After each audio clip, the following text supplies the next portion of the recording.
नमस्कार दोस्तों, आप देख रहे हैं महानगर समाचार। मैं हूं अशोक निगम। आइए देखते हैं आज की ताजा खबर। पाकिस्तान से एक बहुत बड़ी ब्रेकिंग न्यूज आ रही है। कल देर शाम पाकिस्तान के कराची के एक अस्पताल में भारत के मोस्ट वांटेड दाऊद इब्राहिम को भर्ती कराया गया है, जहां उसकी हालत क्रिटिकल बताई जा रही है।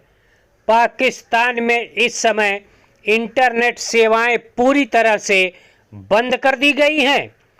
इस खबर का अभी तक न तो पाकिस्तानी मीडिया और न ही भारत सरकार द्वारा कोई पुष्टि की गई है, लेकिन पाकिस्तान के सोशल मीडिया के हवाले से दाऊद इब्राहिम को जहर देकर मारने की कोशिश सोशल मीडिया पर ट्रेंड कर रहा है।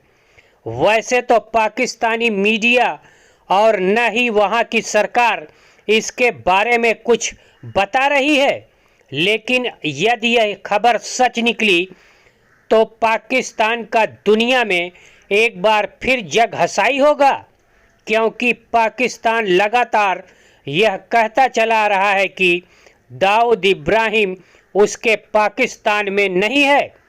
इसके पहले भी पाकिस्तान ओसामा बिन लादेन के बारे में लगातार इनकार करता चला रहा था, लेकिन जब अमेरिका ने पाकिस्तान के अंदर घुसकर ओसामा बिन लादेन को मारा, तब पूरी दुनिया को पाकिस्तान की सच्चाई का पता चला। इसीलिए इस खबर को पाकिस्तान में छिपाया जा रहा है। दाऊद इब्राहिम 1993 में मुंबई बम ब्लास्ट का मास्टरमाइंड तथा 26/11 मुंबई हमले में टेरर फंडिंग के आरोपी है और भारत का मोस्ट वांटेड तथा ग्लोबल टेररिस्ट घोषित किया गया है। कुछ दिन पहले ही मुंबई में हुए 26/11 हमले के मास्टरमाइंड साजिद मीर को जेल में ही जहर देकर मार दिया गया था।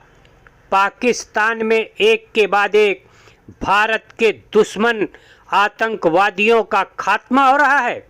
यह कौन कर रहा है, यह एक जांच का विषय है, परंतु भारत के लिए यह अच्छी खबर है कि भारत के दुश्मन पाकिस्तान के ही धरती पर एक के बाद एक कोई उनका खात्मा कर रहा है। इस वक्त पाकिस्तान में जो खबर बहुत तेजी के साथ फैली है और बहुत तेजी के साथ जिस बात का चर्चा किया जा रहा है, वो ये सुनने में आ रहा है कि दाऊद इब्राहिम, जी हाँ, दाऊद इब्राहिम को सुना है कि किसी ने जहर दिया है और उसके बाद उसकी तबीयत खराब हो गई है, उसकी हालत काफी खराब है, उसको कराची के किसी हॉस्पिटल में रखा गया है। और ये खबर भी जो है वो कहीं ना कहीं सोशल मीडिया पे गर्दिश कर रही है। कहाँ तक ठीक है मालूम नहीं, लेकिन कौन इस बात को कंफर्म करेगा और कौन इस बात को कंफर्म कर सकता है।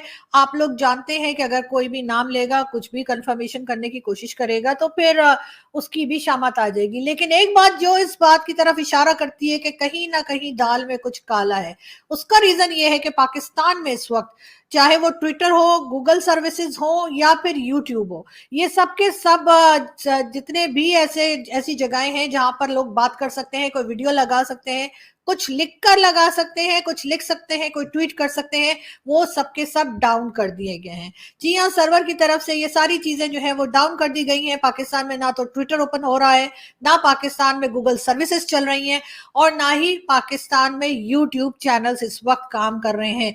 अब ये एकदम से ये सारी की सारी सर्विसेज डाउन क्यों हो गई है? यकीनन कुछ ना कुछ गड़बड़ है, कोई ना कोई बात ऐसी जरूर है जिसको छुपाया जा रहा है। अचानक से ये सब कुछ नहीं हो सकता। ऐसा नहीं हो सकता कि समंदर के नीचे से कोई वायर कट गई है या कुछ और हो गया, केबल। अक्सर हमारे यहाँ कहा जाता है जी समंदर के नीचे से कोई केबल है जो कट गई है। मेरे घर में भी इस वक्त ना तो यूट्यूब चल रहा है ना ट्विटर चल रहा है। आप लोग कहेंगे मैं वीडियो कैसे लगाऊंगी, मुझे नहीं मालूम। मैं ये वीडियो इस वक्त रिकॉर्ड जरूर कर रही हूँ, लेकिन मुझे नहीं मालूम कि क्या मैं इसको अपलोड कर पाऊंगी, क्या वीपीएन काम करेगा। मैं यकीनन वीपीएन के जरिए इस वीडियो को अपलोड करने की अपनी तरफ से पूरी कोशिश करूंगी, लेकिन हो पाएगा या नहीं ये मैं भी नहीं जानती। लेकिन ये बात जरूर है, ये एक बहुत ही सनसनीखेज और ये एक बहुत ही इंपॉर्टेंट न्यूज जो इस वक्त सोशल मीडिया पे गर्दिश कर रही है। और कहा यह जा रहा है कि दाऊद इब्राहिम जो इंडियन सिटीजन है, जावेद मियांदाद जो हमारे क्रिकेटर हैं, उनका संधि भी है और उसके बारे में बताया जा रहा है कि उसको किसी ने जहर दे दिया है और अब उसकी हालत नाजुक है, यानी उसकी हालत काफी खराब है, क्रिटिकल कंडीशन में उसको हॉस्पिटल में रखा गया है। यकीनन इन चीजों के ऊपर बातचीत ना हो सके, इन चीजों के ऊपर कोई कुछ कह ना सके, इस चीज को लेकर जो है वो ये सारी सर्विसेज डाउन की गई हैं। हो सकता है, मतलब एक इम्कान ये भी है कि ऐसा ना हो, लेकिन लग यही रहा है कि ऐसा ही कुछ चल रहा है, वरना अचानक से इस खबर के आते ही ट्विटर भी नहीं है, यूट्यूब भी नहीं है और गूगल सर्विसेज पाकिस्तान में डाउन है। कोई काम नहीं कर सक रहा, कोई कम्युनिकेट नहीं कर पा रहा, कोई न्यूज नहीं दे सक रहा, किसी के साथ बातचीत नहीं हो पा रही। शुरू में तो मुझे भी ऐसा लगा कि शायद यूट्यूब पे मैं कोई वीडियो लगाने की कोशिश कर रही थी और वो अपलोड नहीं हो रही थी, तो आई थॉट कि शायद मेरे घर के इंटरनेट कनेक्शन को कोई प्रॉब्लम हुआ है। और जब मैंने फोन किया सर्विस प्रोवाइडर को तो उन्होंने कहा कि नहीं जी, यहाँ नहीं बल्कि पूरे पाकिस्तान में ही इस वक्त जो है ये ट्विटर, यूट्यूब और गूगल सर्विसेज नहीं चल रही हैं। बड़ी हैरत हुई ऐसा क्या हो गया है। और उसके बाद ही जो है वो मेरी एक दो लोगों से और भारत में भी बात हुई और उन्होंने बताया कि ये न्यूज चली है, उसके बाद चेक किया गया किसी तरीके से, तो वाकई में दाऊद इब्राहिम को लेकर ये खबर चल रही है। अब ये खबर अगर सच्ची साबित हुई तो खैर वो तो यकीनन लोगों के लिए अच्छा ही होगा कि इस तरह के टेररिस्ट जो हैं उनको इस तरह से मारा जा रहा है।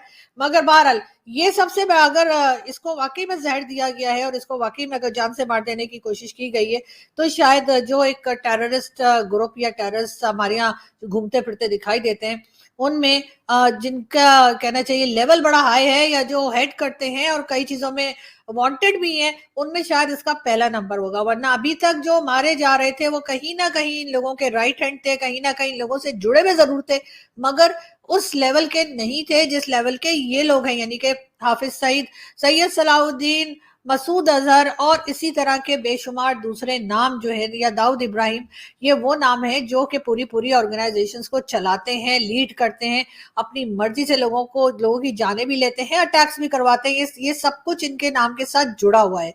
मगर ये खबर जो है यकीनन इतनी सनसनीखेज है, या ये खबर यकीनन इतनी ज्यादा इंपॉर्टेंट है और इससे कोई हंगामा होने का भी शायद पाकिस्तान की स्टैब्लिशमेंट या पाकिस्तान की गवर्नमेंट को खतरा होगा कि जिसकी वजह से उन्होंने पाकिस्तान में ये कहा है कि जी फौरी तौर पे पाकिस्तान में जो इंटरनेट सर्विसेज हैं उनको डाउन किया गया है, जिस